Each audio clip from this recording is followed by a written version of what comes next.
Welcome to Upside, where we dig into the real stories that live behind the headlines affecting European venture. Now, today, we have two core themes. One, the big, hairy, scary defense, and the other, are we in an AI bubble?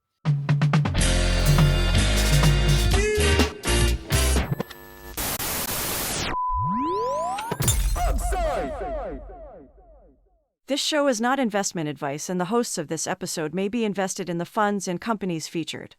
But before we kick off, Nicholas Nelson, thank you so much for joining us. Now, just to tee you up a little bit, you run Archangel, the world's only next-gen defense tech VC firm, focused on defense first and defense only startups. But tell us a bit about you, your background, and how the heck you ended up in defense. Yeah, thank you so much, gents, for having me on. So by way of background, spent about half my life in Europe, half in the United States, hence the accent I have today, product of both international schools and a misspent youth. But for me, defense has been my entire career, to be quite blunt. I started my career in consulting for a large professional services firm for a large aerospace and defense and government clients, and eventually worked my way into actually a full-time government role, primarily within supporting special operations forces, as well as other parts of the military in Afghanistan and other parts of the Middle East, all with kind of this real focus on better understanding and addressing the threats we face across the West. It was towards the end of that I really got hooked on tech, if you will. So at the time, and this is going back to really 2013, 2014, we were seeing this democratization of tech, if you will.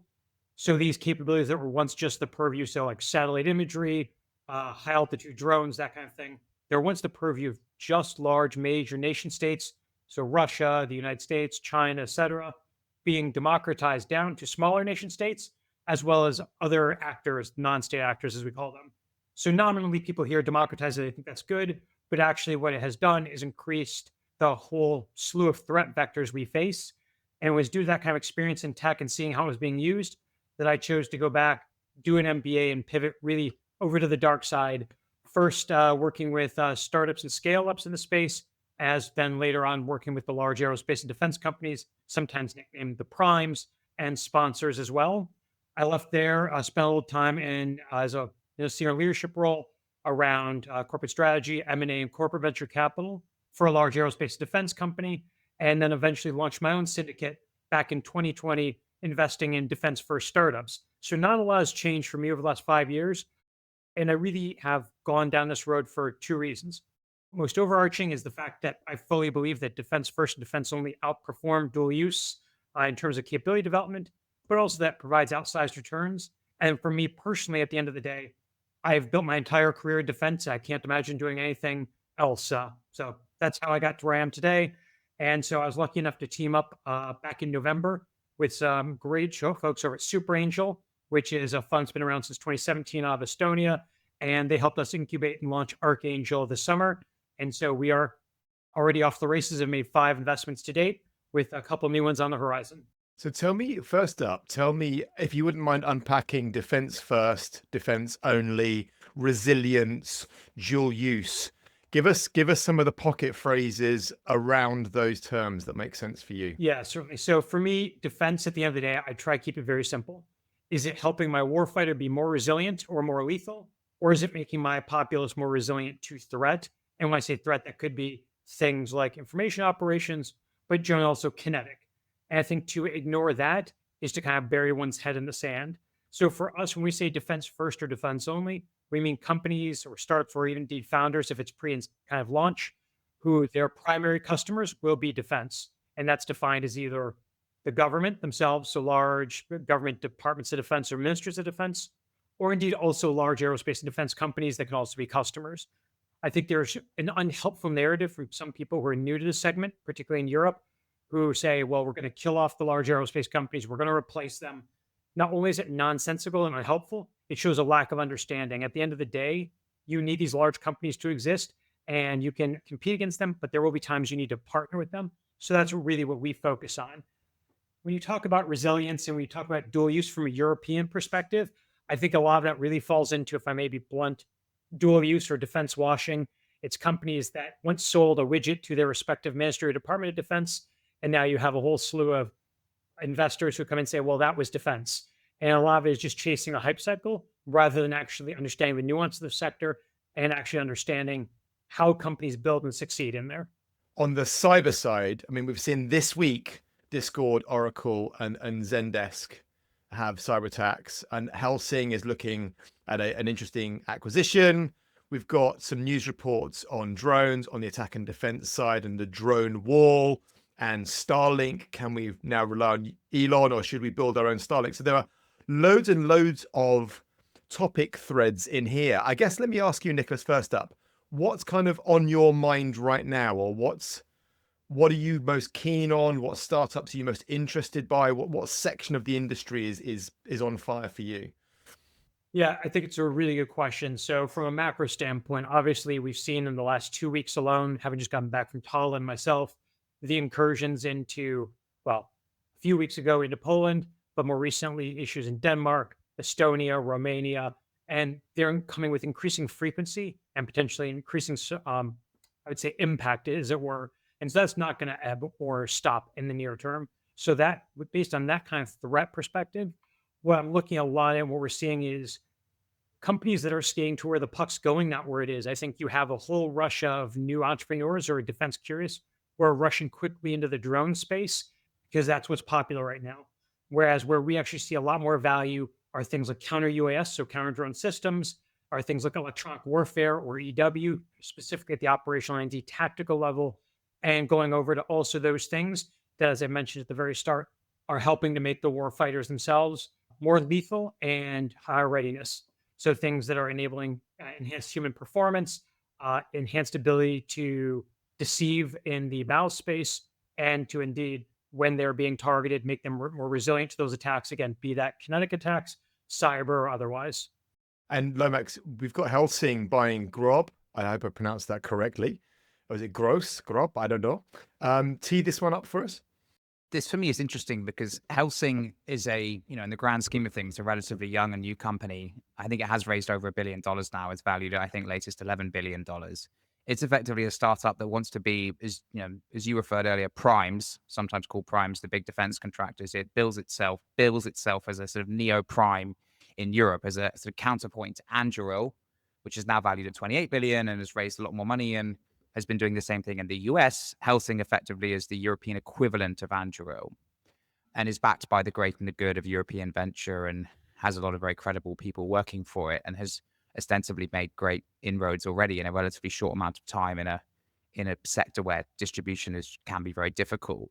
But what you've got that's interesting from this acquisition that happened this week, they bought effectively a sort of aircraft manufacturer of sorts in Germany that was founded in, I think, 1975. 71. So effectively 71. So you've got new startup buying, old economy like manufacturer. So what I'm interested here is like in terms of, I'm sure Helsing's made a number of small acquisitions of, tech teams and a lot of these kind of new drone companies that maybe have something interesting that Helsing will kind of consolidate. That for me is not surprising because that happens a lot in new spaces in venture where one of the kind of emerging winners consolidates the longer tail of smaller, more point solution companies. But what you've got here is a new economy company buying an old economy company. And I'm sure there are other examples of this, but I would love to just to understand more broadly, Helsing is building, but it's also acquiring. What is their sort of strategy from what you know here?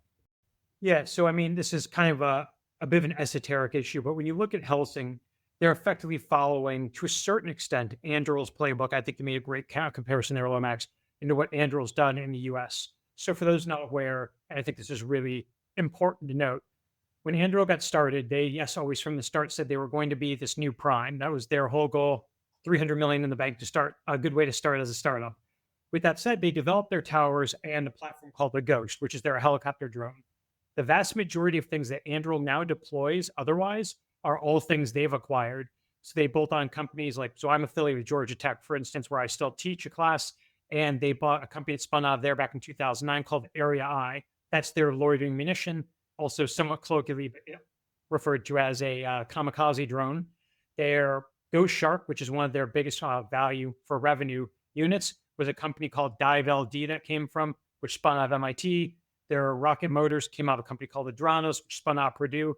So what they were doing was buying, not revenue, but they were buying early tech, with the exception of Area I, that had hey, we can help you scale further, but because we have this marketing engine, because we have this distribution engine, we can actually short circuit your path to revenue and get you on contract faster. And meaning that while these are still high priced acquisitions nominally, we're able to get you to the field faster. So we're uniquely able to, pardon the use of the word synergy, but we have the synergies to be able to get you better to market and kind of development timeline. Helsing has kind of copied that to a certain extent, but they've gone about kind of a different way. And from inception, when Helsing raised their first 102 million euros, they've been acquiring, and I'm going to butcher this, so pardon my German advance, Mittelstand companies, what we refer to as small and medium-sized businesses in the UK, mom and pop businesses if you're in the US.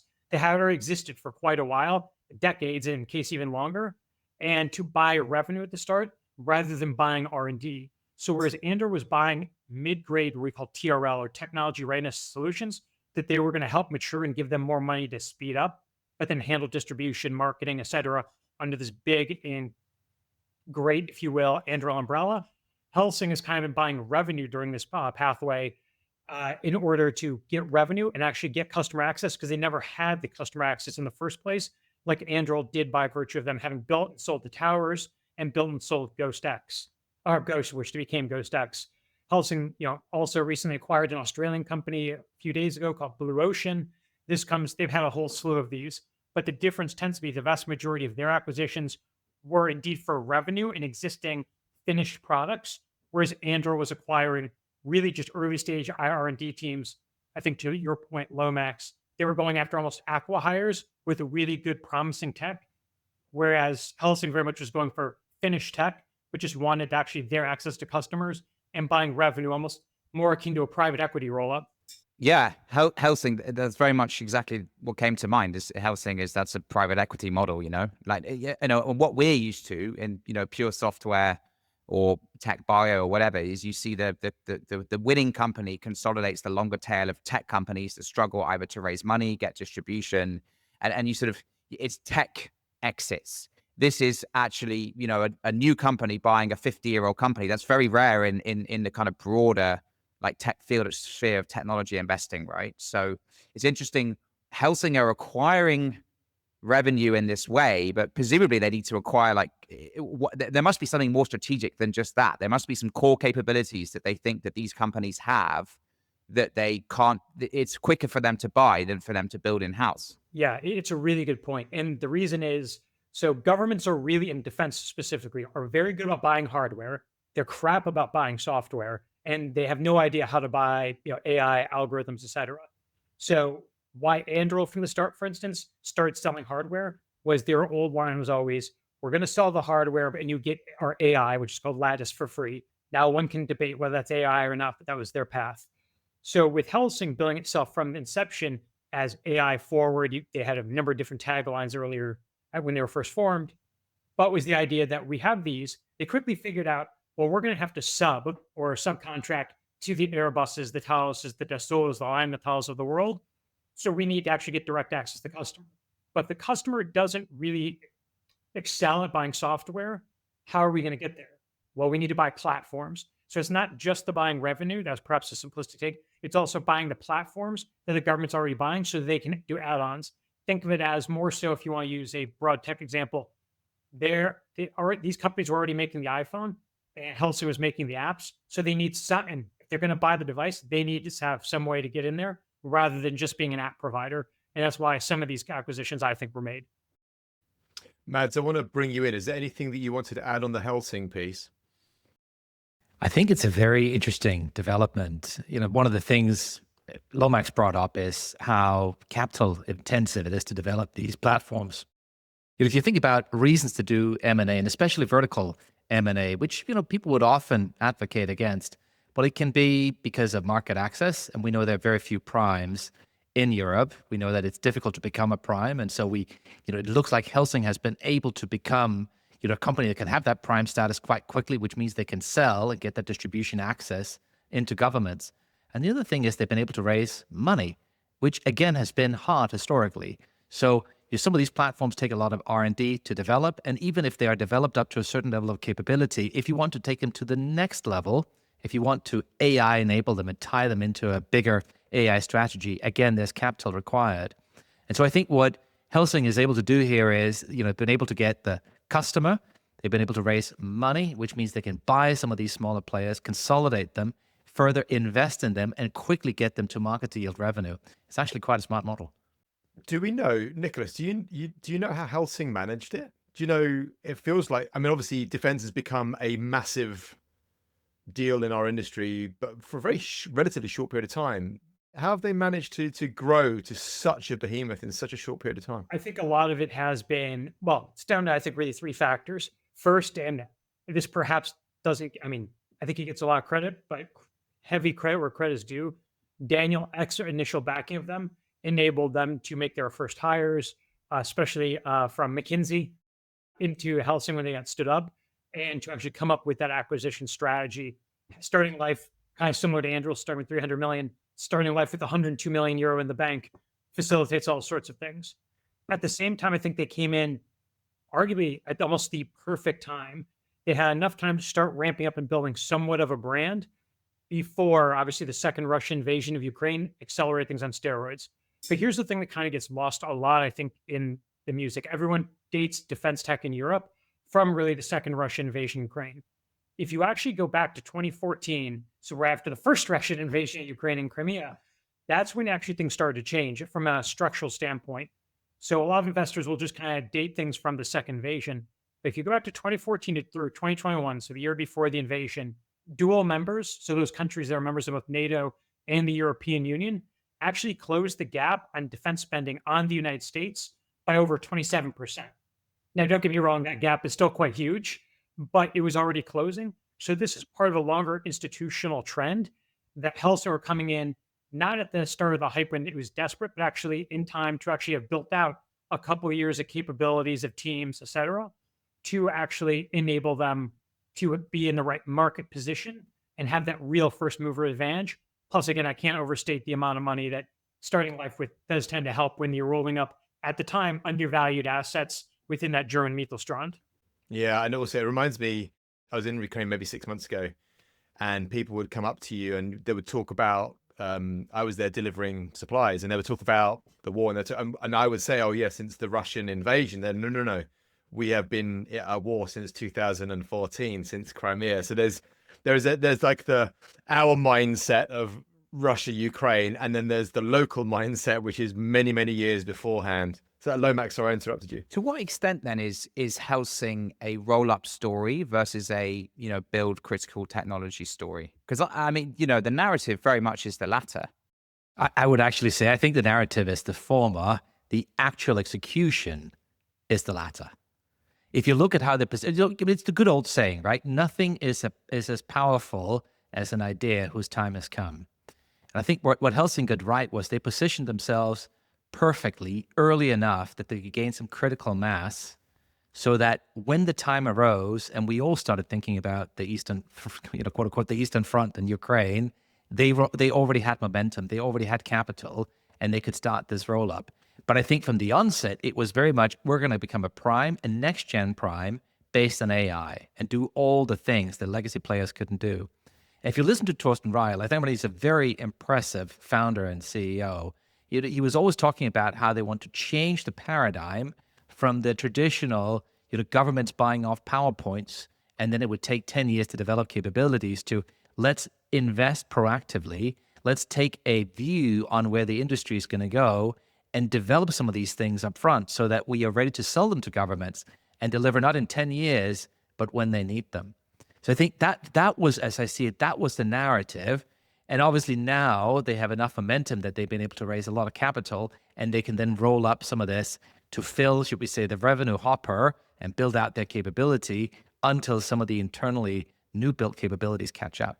Well, let's talk about some of the actual kit, because we've seen a lot of news this week about drones in the defense context and attack context, and EU leaders backing drone walls to repel Russia, who have been poking the bear again. As Nicholas, you were saying, they've been hopping over NATO territory left, right, and center. And this week we saw EU leaders welcome a drone wall, Saab, BAE, NATO all in.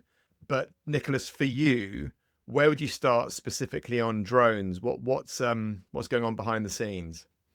Yeah, I think you kind of end up with these two schools of thought, both of which are wrong. You have the drone advocates who say everything's going to be what we call treatable or disposable mass. That's all that's going to be important. It's going to be just swarms and swarms of drones. And then you have the other extreme, which is, hey, this is the fight with Russia and the West. If it does happen, or NATO, is going to look very different, and we're still going to be dependent on multi-mission bespoke assets. So your fifth, sixth gen fighters, your main battle tanks, etc. The truth, I think, is somewhere in the middle. First, I think we need to take the right lessons from Ukraine, not all of the lessons, because they had some institutional advantages, but some of their advantages also in the longer run will become weaknesses. And so there is taking the right lessons out of that, which is going to be important. So while a drone wall does have a lot of attractiveness in terms of basically what I would call a blunting layer, so any kind of incursion made by a Russian main force, be it drones or more conventional military, having that drone layer can blunt that advance, either slow it down or stop it. But at the end of the day, you still need to pair that up with strategic capabilities that can hold territory and indeed repel a full-on invasion, because that's what we're looking at. And I think when we're sitting here in Western Europe, I think everyone on this call is either in the UK or Portugal, or what good distance from the border. When I'm back and forth to Tallinn, where our fund is based out of quite regularly, half our team is based there. And it's not a matter of if the Russians are going to come over the border, it's when. And I think you'll see that mindset replicated across the Baltics. I see it in Finland, Poland. And so for them, they need, yes, to answer the mail right now, which is what the drone wall really is looking at doing, a lot of disposable or treatable mass there. But at the same time, if you look what Poland's investing in, if you look what Finland's investing in, it is a lot of conventional capabilities that are going to better enable them to hold territory as well and blunt that attack. So it's not either or, but I think the drone wall is one answer, but it's not the whole answer, if that makes sense. What other tech are we not hearing about in the press? EW, electronic warfare, full stop. It is something that since the end of the Cold War, the West, so all across NATO, you even look at, say, the US Marine Corps divested their entire electronic warfare groupings at the end of the Cold War. Russia never has done that. China has developed their own indigenous capabilities extremely well. And now we're having to reconstitute that because we see how critical that is in the battle space with Russia and Ukraine. And right now, a lot of our systems are things that literally date with minor modifications from the 80s and early 90s. And so while a lot of stuff's coming online, really from that aspect, EW has been something that is a major bottleneck that we've not invested in enough money. What this is directed at me as well. What is electronic warfare? Yeah, so electronic warfare, as my grandfather used to say, covers all manner of sins. But really, at the end of the day, it is about better understanding the battle space, being able to conduct your operations in those contested spaces, and being able to prosecute and limit the ability of your adversary to contest those. When we say contest, electronic warfare can run the gamut of things that look and smell like cyber tools, to radar, to otherwise denying environments like GPS denial, communications denial, etc. It really runs the gamut of a whole suite of technology solutions and even services that control how information and data goes across the battle space, but then also how decision makers understand it and are able to digest it. Okay, that makes sense. And obviously with AI in the fray now, it feels like whatever we had in the 80s, 90s, noughties is so far out of date that we really need to up our game. Is that fair? Yeah, absolutely. Because you also have to start looking at one thing that we are not able to do and we're trying to get better at in the battle space is characterizing the source of emitters. So finding what is giving off certain signatures, how can we understand that and characterize it, which means figure out what kind of system it is, and automatically launch countermeasures against it, be it a set of radar or what have you. And that's something that is deeply lagging behind. But as we're seeing in the Ukraine fight, something that is definitely a current unmet need. Does that create opportunities for investors and new startups, or is this very much leaning into existing suppliers of this tech? Where the question behind the question is there any opportunity for new businesses to supply here? Yeah, I think there absolutely are. I think when you go to, and I don't want to get too into the weeds on this, but when we look at how we divide the battle space, it is the tactical level, so the small unit level, the operational, so bigger units, and then the strategic, these big game-changing, whole war affecting rather than individual battle affecting capabilities. It's a bit of a gross simplification. That's what we look at. traditionally electronic warfare in NATO-based militaries, so the US and all the European partners, sat at the strategic level and dovetail a little into the operational. In Ukraine, what we're seeing is EW being really critical at the tactical level. And that's where we have a huge gap. It is not something that's really traditionally been done in many Western militaries. So having that out forward would be a key change. And that's where the smaller players are going to come in, where you're able to get these tactical systems up and onto things like drones, onto aircraft, or even into fixed collection areas, rather than relying on the bigger, meatier, higher cost, longer duration strategic projects. You're in the industry. Half your business is based in Estonia, and you made investments in defense tech startups, and this is what you do. We just talk about it sometimes here, right? So interestingly, you view it as a matter of when rather than if Russia rolls into the Baltic states. Can you just clarify that? Because I think, yeah, I'm sitting here in Portugal, the western end of Europe, and you guys are in the UK. Like, a lot of people still think that Putin is not going any further than Ukraine. I think if you could clarify that, that would be fascinating. Yeah. So we have, and I have friends who've served in all the militaries on the border that I've talked about. One of our team members is a current reservist in the Estonian Defense Forces. And I mean, if you look let's just take it from the historical standpoint, this has happened to them before between World War I and World War II. The Baltics were all independent countries at that time. Obviously, with the rise of Soviet Russia, they were invaded and taken back. So from a historical perspective, there is that memory throughout their history, even predating that they have been a source of constant conflict or have been invaded. The second piece of this is they have faced incursions. You go back to 2007, 2008, the Russians were stirring up issues with we call them low green men, the first Ukraine invasion, where, hey, these totally normal partisans rising up to defend the rights of the Russian minority in Ukraine. They already were seeing agitation like that in the Russian minorities in all the Baltic countries. At the same time, you saw the massive cyber attacks back in 2007, 8, even going into 9, that effectively shut down all the critical infrastructure in Estonia, the financial sector, et cetera. That's why they ended up making the Tidro Leap in the first place, which was their big move to digitization. So they've lived this before, and there is a strong view that Russia is going to come through. Now, whether you agree that Russia is going to come through or not, if they're going to come through, the most likely places through the gap, which cuts right through Poland and Estonia, to basically build a land bridge to Kaliningrad, which is their kind of mini territory in Europe, and which is the most heavily fortified piece of land in the world. And so that's what they viewed as, from just a logical standpoint, a historical standpoint, and sitting there today.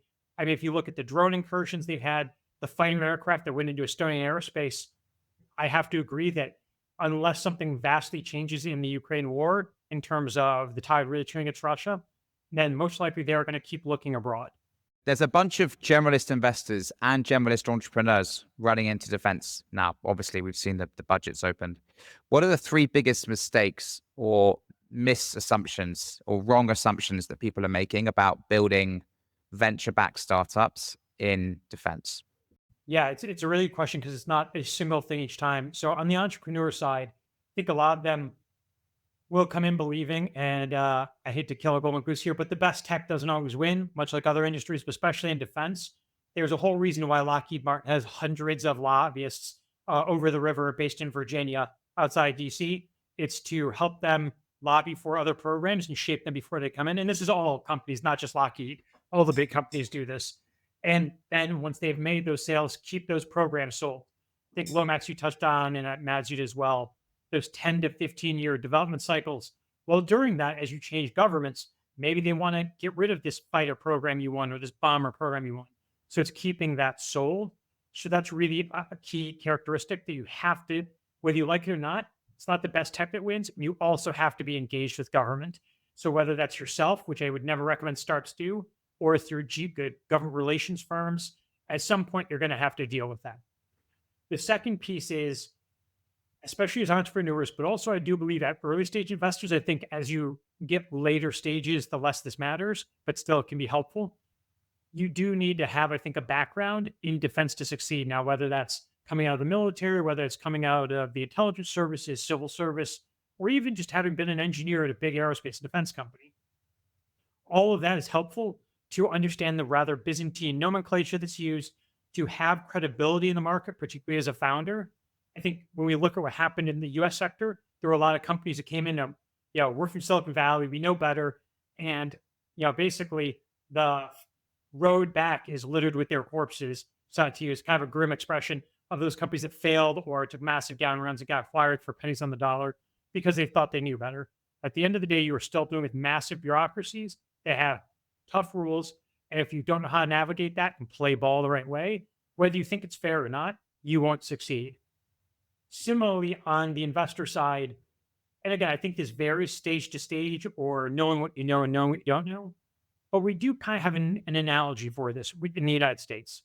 So the United States has been doing defense tech a lot longer. If you look at modern defense tech, you squint, you say 2014, 2015. I think we can all roughly agree to that. And based on that, we now have 36 different funds who either wholly or predominantly do defense or US dual use. We talked about definitions at the start. US dual use could be 95% defense, 5% commercial, or the inverse. So it's not one or the other, it's a sliding scale. Of those 36 funds, some are on their third, fourth, even fifth vintage. The one thing and the only thing the top quartile of that have in common is one of their GPs, or in the case of solos, their solo GP came from either the intelligence community, so being an intel analyst, etc., or came from the US special operations community. So what that tells you is, that's not maybe completely transitive to the the European market, but it does tell you experience and network matters at the early stage. So I do think that's really critical for folks to understand. And if you're coming into this as a generalist investor, then you're going to really have to work, I think, to understand that and to build credibility in there. I don't think it's impossible. I think there's some great funds out there who've kind of gotten into that and said, hey, now we do need somebody in there. Take, for instance, Project A Ventures out of Berlin, who we've co-invested with quite a bit. They have two great partners there. One who really has been a longtime tech investor and understands a lot of the drivers there. And the other, yes, has been a tech investor, but also is a serving reservist and had previously been in the military. And I think that's what really works when you have someone with a good track record who tries to understand the sector, but can also be balanced out by someone who really knows it and is still hands-on. Sorry, a bit of a diatribe there, but I do think at the end of the day, TLDR is experience matters, and having hands-on experience as a warfighter, supporting the warfighter, or really in-depth in the industry is critical. Okay, final question. No, that's very interesting. Is if you're selling directly to governments, off the top of my head, there's probably in defense 24, 25 customers, and a lot of those have joint procurement programs. So if you actually aggregate them, you're probably only selling to about 3 or 4 people, right? So my question is, how the hell should you think about that? We're used to backing entrepreneurs who have, thousands, millions of potential customers. How do you think about that? Yeah, so I think it's a bit of a misnomer, but it's a really good question, one I've been asked quite a bit. Because when you look at it, at the end of the day, let's just use innovation as an example. There are, for instance, in the US Department of Defense, over 80 different innovation organizations. Yeah, but about a dozen of them actually have budget and the authority to say yes. Similarly, you have a handful in the UK, you have a number in France, you have multiple ones even in the Baltic countries. So while, yes, defense is a monolith, so the Ministry of Defense here in the UK, or the Department of Defense in the United States, or even the Estonian Ministry of Defense, they look like a monolith, but really, especially in the larger countries, even medium-sized like Poland, there still are a bunch of different buyers because you have the main service, so the main department, which can buy, depending on the nature of it and their authorities, certain pieces of kit, certain tools. Then you have the services, so your air forces, your navies, your armies, they don't buy together. They all buy their own things, in some cases have competing programs. And at the same time, that you also have subunits, depending on the nature of your solution, which also up into certain dollar, euro, or pound amounts can do their own procurement. So yes, you're selling to government as a single customer, but there's so many different buyers in that who all have different processes, which make it difficult, but also still the authority. So if you're an early stage company, there's still dozens of buyers across an individual ministry or Department of Defense. Okay. Now, that's a great point. that starts getting narrowing down to your point. So you are right. Yeah. That does winnow down, but for early stages, there are a lot. I wanted to just extend that to anything that's changed recently in procurement. We always talk about acquisition reform. I had a great opportunity to talk to the Defense Committee here at the House of Commons right before the summer about the same issue. We can always talk about acquisition reform, and it's definitely necessary. But really, at this point, we need, whether through spit or duct tape or workarounds or what have you, faster ways in. And you were seeing things at the lower levels enabling that. So different special operations units are getting their own authorities in some cases to do pilots, do small procurements, that kind of thing, or other more innovation task forces were able to do that. Not all of these are created equal, not all are good ideas, but there are more faster ways to direct government revenue than there were in the past. The problem in the past was always you, Dan, or you, Mads, you're a startup, you have a great solution. It's the old, no one ever got fired for buying IBM or hiring McKinsey. Great. If I'm in Germany, go talk to Rheinmetall or Airbus. If I'm in France, go talk to Thales at Dassault, or the UK, go talk to BAE or Babcock or Kinetic. And so you have to sell through somebody.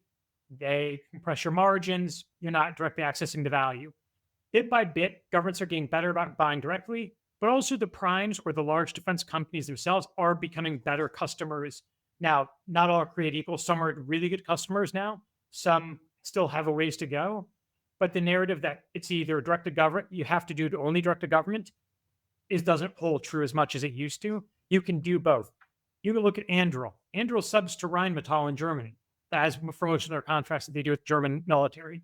And they have a huge partnership. Similarly, Rheinmetall subbed to Airbus, to Anduril in the United States when they were looking at a program there that was making news.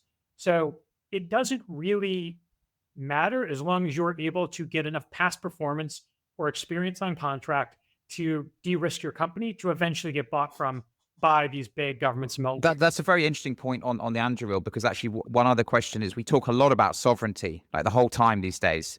Actually, if you take a purist approach to sovereignty, you'd be like, well, Anduril is never going to win any business in Europe at all, right? But that's just not going to happen, because we've obviously seen in these recent, like, the UK, US trade deal, etc. Like, part of those deals, often like, the British or the Europeans are coming out having to actually commit to buy industrial or defense products. But how does this work? Because we talk about sovereignty being like control over everything, but we're still falling back into the old trap. Or is that not mutually exclusive? I don't think it's mutually exclusive. So to your point, Lomax, you're dead on. I mean, as part of the recent agreement here in the UK, Palantir got 1.5 billion as part of that.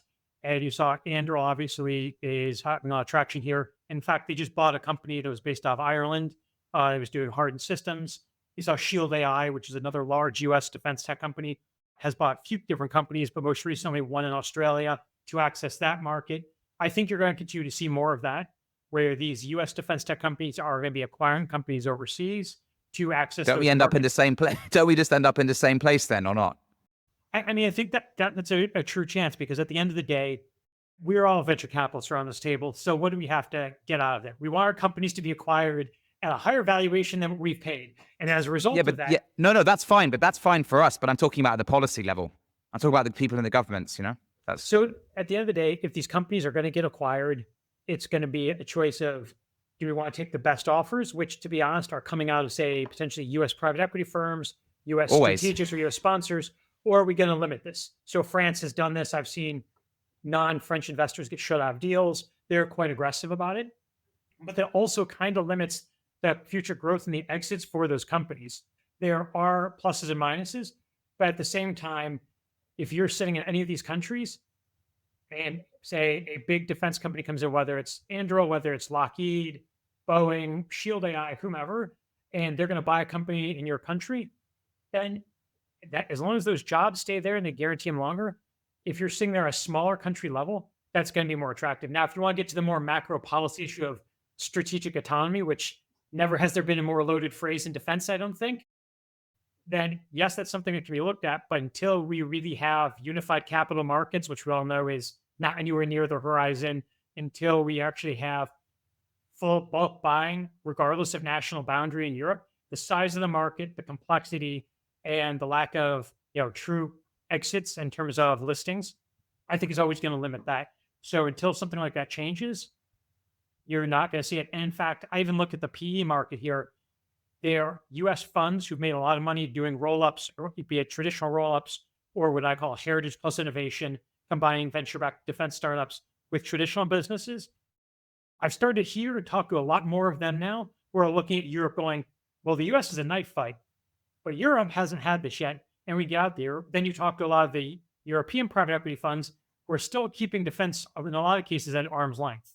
the news stories of the week, and we've heard this many times before, is that we can't depend on Elon. We've got to build a version of Starlink in Europe, and we've spoken before about what are the practicalities, what's the reality of delivering such a system. It's got such a jump. But maybe Lomax, maybe you can give us a bit of a tee up, and then Mads, I'm going to lean on you for some direction with this. Well, I think the tee up is that Elon has built, the greatest and biggest constellation that exists in the world, up to 8,000 satellites now in low Earth orbit. He has first mover advantage. He has, vertical integration, as in he has his own rockets going up every 2-3 days, which can deliver hundreds of satellites into orbit. So he has a massive first mover advantage here. If you're looking at it with a sovereignty lens, especially as we talked about here, if you think, we used to talk about he who controls the seas is master of the world, whatever. Now it seems to be, migrated more to space. He or she who controls space. Europe is now trying to build its critical sovereignty here. It has the IRIS² project. Eutelsat, the kind of conglomerate is also building out this capability. But for context, I think by 2027, Starlink will have 12,000 satellites in orbit, and we won't even have started really operating until 2030 in Europe. But things are happening, but they are slower. And so we're behind. So what do we do? I think we are witnessing the symptom of one of the great challenges we have right now. So, we've talked about a drone wall for the quote unquote Eastern Front. It's been announced, but there are no detailed plans around the cost and the practicalities. We're talking about IRIS². It probably won't deliver much until 2030. And by then it won't even be a completely built out system anyway. And so by the time European defense infrastructure is built, which could be 5 to 10 years, well, the threat model already have completely changed again. And so that sort of begs the question, is the real constraint here, is it not capital technology, but really that kind of the government procurement cycles are moving so slowly and slower today than the threat evolution cycles? We've sort of got, on one hand, we've got the Chinese model, which is very strategic, very long, long vision, plans about strategic industries and strategic investments, and they're taking a view. Then you've got the US model, which is extremely dynamic, often not very strategic, but very quick at reacting and getting stuff done, mobilizing trillions in capital and go when stuff needs to happen. And in Europe, we seem to be caught between the two.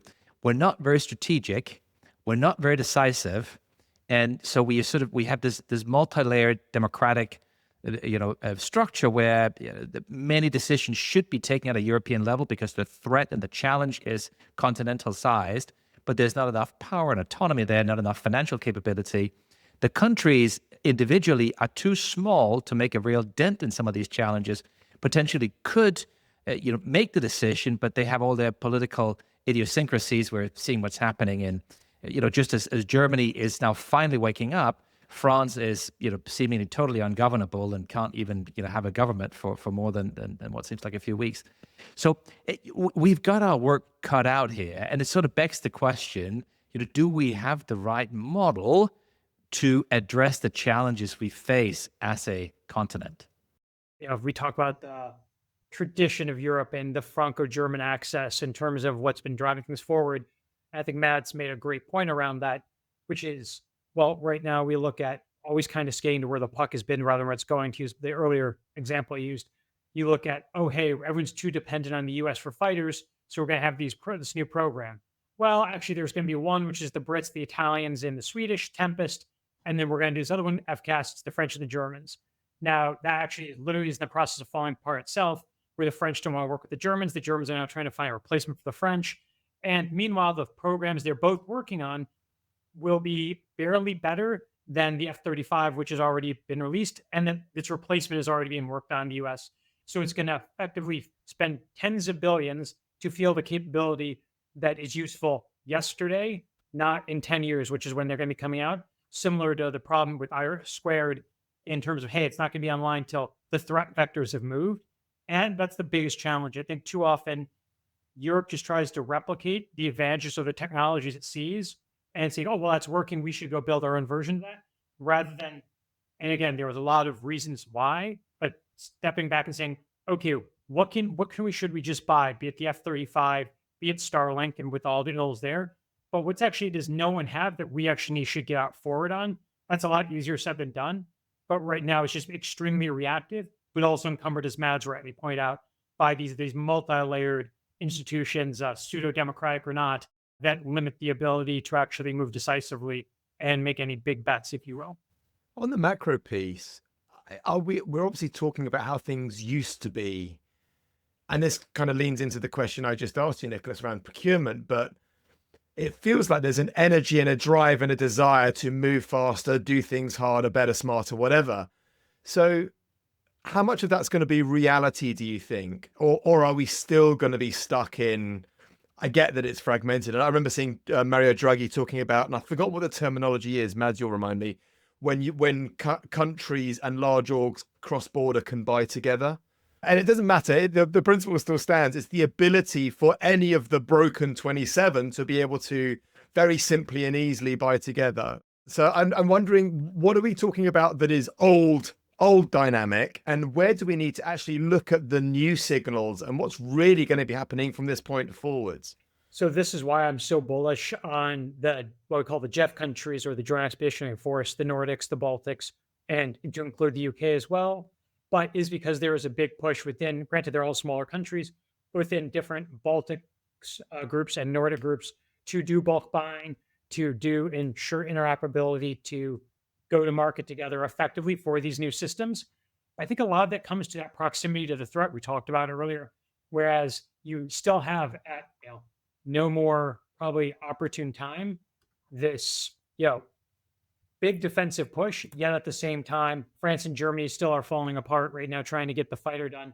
When you think of any time that they should be able to collaborate more closely, then it's a bit of a challenge right now to see that they still can't kind of get that right.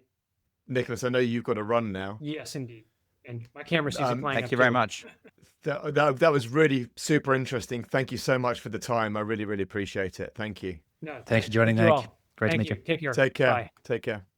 Right, let's move away from defense. Let's talk AI bubble. Loads of stories this week. It's a kind of a tale of two halves. On one side, we've got Jamie Dimon, Bank of England, IMF, all jumping on this. There is an AI bubble bandwagon. And then if you look at Morgan Stanley, BOE, Goldman Sachs, they're saying, hang on a second. S&P 500 companies are generating 3 times the cash flow as their share of valuations as they were in the lead up to the .com. Bank of England, this is one of the interesting ones that I thought was really interesting on circular deals, which has always been on the back of my mind. They're saying, actually, the circular deals, as in OpenAI getting 100 billion from NVIDIA to then buy NVIDIA chips, that's a fraction of the deals being made. And Goldman Sachs, AI players are largely using their own massive cash piles to finance AI infrastructure rather than debt, which again happened in the .com. So on one hand, massive bubble, all panic stations, everybody worry. And on the other, hang on a second, serious fundamentals going on here.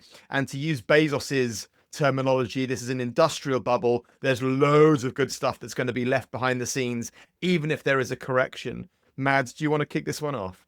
Yeah, look, I think I'm on record for saying that both can be true, right? We can be in a bubble and there can also be incredible investment opportunities at the same time. Now, clearly, this is different from 2000. There's real revenue, real growth, real profit, much more than we had 25 years ago. You're absolutely right. There are some odd circular investments going on, and we can unpack those a little bit. I think all of this will come down to profit and earnings at the end of the day. The question is, how long will it take until we see some sort of reckoning? I think it's worthwhile taking a step back. In 2023, NVIDIA made $4.4 billion of net income. This year, they're going to make $73 billion of net income. That is an astronomical growth in just 2 years. We've never in history seen a company grow profits this rapidly. And actually, in context of the growth, the companies, NVIDIA including, aren't that expensive. Now, if you go 25 years back, kind of the big tech companies were trading at 52 times kind of the 24-month forward revenue. So if you sort of looked at the growth assumptions at the time, based on what people were looking at, and you said, let's project that 2 years into the future, 52 times that revenue. Today is just 27 times. And that's because the companies are growing so bloody fast. We've just never seen anything like it before. And in the context of this, if they continue to grow the way they're growing now, in line with market expectations, they might be pretty reasonably priced.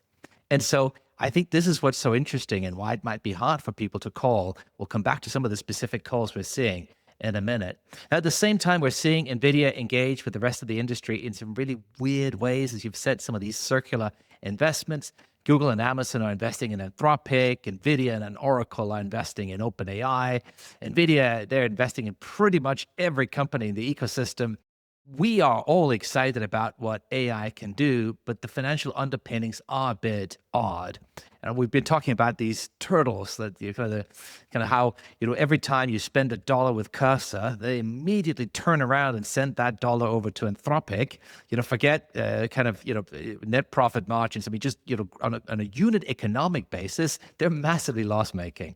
Then Anthropic turns around and pays $1.50 to the hyperscalers. And then the hyperscalers, they send $12 of CapEx over to NVIDIA. They're just kind of, cash deficits all the way down the stack, and only NVIDIA is making real money. And the big question for me is to what extent they can sustain that 56% net profit margin that they're seeing. Because their profit margin is so high that this is, even if that erodes by 10 or 20 points, I mean, that is massively going to change the amount of revenue they have to grow to keep growing their earnings, which is what it's all about at the end of the day. We're seeing a massive margin assault from the new semiconductor companies. We're seeing Chinese competition. We're seeing super efficient open source models. We're seeing potentially a shift from large language models to small language models and more hybrid architectures. And so if all of this rests on NVIDIA dollars, the system does seem a little bit vulnerable. And so what is one to do? I mean, sort of Jamie Dimon, he says, look, something's going to happen in the next 6 to 24 months. I happen to think that's right. I happen to think that's probably about the right call. Are you? But it's always been hard to put your. No, but listen, this is exactly, you saw my article last week. It's also pretty unactionable, right? If we're saying that there's a correction happening 20 months from now, you're probably better staying invested, because even after the correction, if it happens nearly 2 years into the future, you're probably still going to have made money. So I think the most interesting line in all of this, and this is right back to where I started at the top, is that we might be in a bubble. But bubble or not, it's not that, some assets look expensive. And this is back to Diamond. He's saying AI will pay off like cars paid off. For many people that were involved in cars at the time, they didn't do well, right? So if you invested in Ford, if you're a Ford shareholder, you probably did pretty well, but many other companies failed. And this is straight back to the .com era. If you'd invested in Cisco in March 2000, you would still have been losing money today, 20 years later. But if you had invested in Amazon, you would have made a 65x return. Okay, so it's very much about picking the right assets. And so that's my assessment of this whole situation. I love that you've hung your hat somewhere. Yeah, super interesting. Lomax, what else? No, I mean, look, we still had the internet still created, probably the biggest bull run that, the world has ever known, despite the .com crash. Well, you could argue it's because of, right? If you hadn't had that CapEx build out, if you hadn't had all that all those fiber optic cables being laid, you wouldn't have been able to build on something later on. So, sorry, I'm cutting you off, but I think you're spot on. You're totally right, man. I think the same, and Bezos was saying this, and I mean, we're not the first people to say this, but the same will be the case with AI. All these data centers aren't going to sit there and be turned into skate parks in 5 years' time. Like it's. Well, you say that, Lomax, but what about? I mean, we saw this week the Samsung Tiny model. I still don't think at the. We've only the sort of frantic data center capex has only been going on now for 2 years. I still don't, even with breakthroughs technologically, I still think we're not going to have enough, given how pervasive this is going to become on a 50, 100-year lens. I honestly think that. Mads, do you think there's any efficiency effect that we'll see medium term? Massively so. I mean, I think we're already seeing some of it now. We're seeing just how much cheaper it is to use Qwen 3, Alibaba's open source model, than it is to use Anthropic. we're seeing that Kimi K2, another open source model coming out of China, is incredibly efficient. And the frontier labs in the US still have an edge, but it's at most 6 months. Okay, so the best open source models are at most 6 months behind. And 6 months might sound like a long time, but that means that your premium, top of the line model we were all hailing in spring as being it's not better than this. Right now you can download for free on the internet. Yeah. That's it. Okay. So what does that do if you think about the edifice we've constructed today, where Cursor can function because they're buying from Anthropic and they're raising venture dollars to spend with the hyperscalers that then can spend CapEx with NVIDIA. Well, if Anthropic's margins get compressed the way it looks like they might be, what is that going to do to the rest of that revenue flow down the stack? Good news for Cursor. That is potentially what can keep them alive. Now, then you flip it. I think N8N was one of the companies you had in the line. You've just seen what OpenAI has released, which is their new agent or agentic workflow builder. And Sam Altman is on record to say that if you're doing something adjacent to stuff we're doing, we're going to steamroller you. Now, Anthropic and OpenAI, their chance is to become application companies. I actually think OpenAI has one more opportunity, which we can talk about in a minute. But they're going to move more and more into the application layer. And you're saying good for Cursor. I'd say potentially the threat they have is if I'm Anthropic, I'm going to think about how can I become Cursor? How can I take all the business they're taking today? Because that is my chance to create enduring moat, enduring value. Which is why I think like vertical AI companies that have that can get distribution now and trust, because I think trust with AI is absolutely critical, right? And this is going to be a story for our age, I think, is trust. And so actually there is at least my thinking at the moment, not with Cursor, which is a more sort of horizontal product. If you become the trusted AI provider of a product within a vertical, I think there is that scope, because actually if that becomes you, let's say within life science software, I think OpenAI may struggle to come and displace you. I mean, I don't know the answer to this question. No, for two reasons. No, I think you're spot on for two reasons. A, you're going to understand the business better than anybody else. Two, you will have access to data and knowledge and understanding that the major labs don't. And so somebody might say, well, if you're relying on OpenAI, aren't they just going to take all your data and train on it? Well, firstly, then they would be violating their own terms. But B, if you're worried about that, just use one of the open source models. Yeah. Yeah, and they're not all Chinese now. The Samsung, I mean, I'm assuming people will trust South Korea much more than China with regards to model deployment. That particular model is a very, very narrow case model. It's not a large language model like some of the other models we've seen. But I think you're absolutely right. And I think, when you look at how good the open source models have become and their capability, I'm still a huge Anthropic user. I use Claude Code every day. But if you look at open code, if you look at some of the alternatives that you just spin up and put an open source model behind, you don't have to pay kind of the massive token cost to the frontier labs.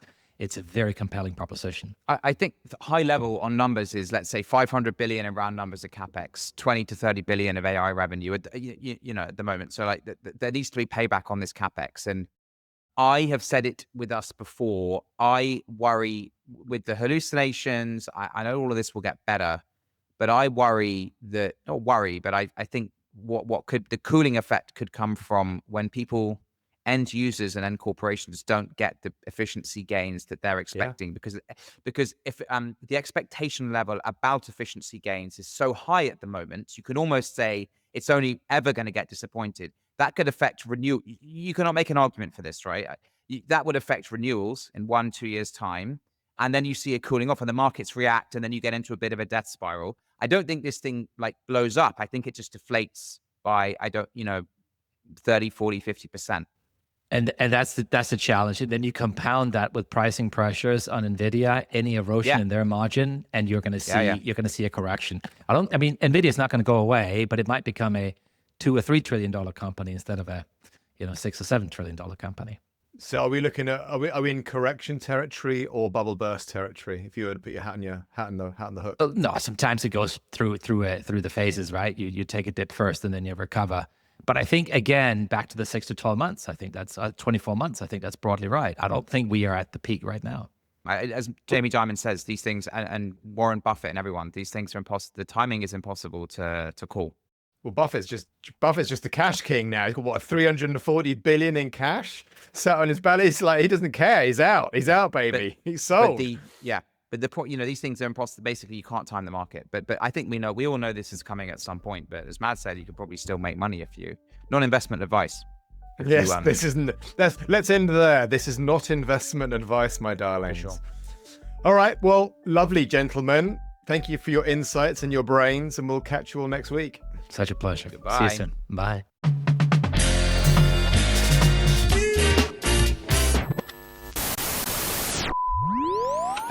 Upside.